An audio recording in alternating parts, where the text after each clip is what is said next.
I recently moved into an old Victorian house on the outskirts of town. The house had been abandoned for years and I got it for a steal. It was a fixer-upper, but I was excited about the project. The first few weeks were uneventful, filled with the usual creaks and groans of an old house settling.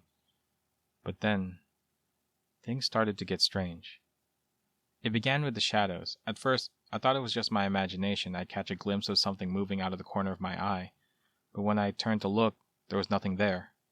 I brushed it off as paranoia, but the feeling of being watched grew stronger each day. One night, as I was working late in my study, I heard a faint whisper. It was so soft that I thought it was the wind, but then I heard it again. Clearer this time. It was a voice whispering my name. I froze, my heart pounding in my chest. I tried to convince myself it was just my mind playing tricks on me. But the whispers continued, growing louder and more insistent. I decided to investigate. Armed with a flashlight, I ventured into the dark hallways of the house. The whispers seemed to be coming from the basement. As I descended the creaky stairs, the air grew colder, and the whispers turned into a cacophony of voices, all calling my name. In the basement, I found an old, dusty mirror leaning against the wall. The whispers were coming from the mirror. I approached it cautiously, my flashlight flickering. As I got closer, I saw something moving in the reflection. It was a shadowy figure, its eyes glowing with an eerie light.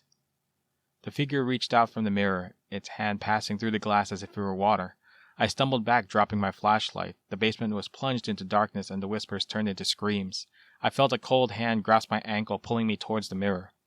I struggled, kicking and screaming, but the grip was too strong.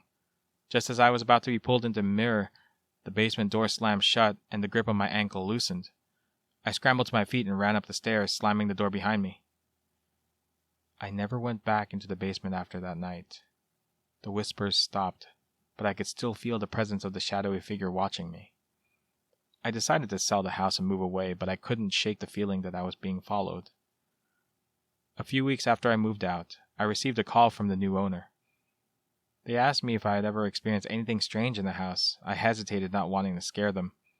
But then they told me about the whispers and the shadowy figure in the mirror. I realized that whatever was in that house was still there, waiting for its next victim. I warned them to stay away from the basement, but I don't know if they listened. I can only hope that they don't suffer the same fate as I almost did.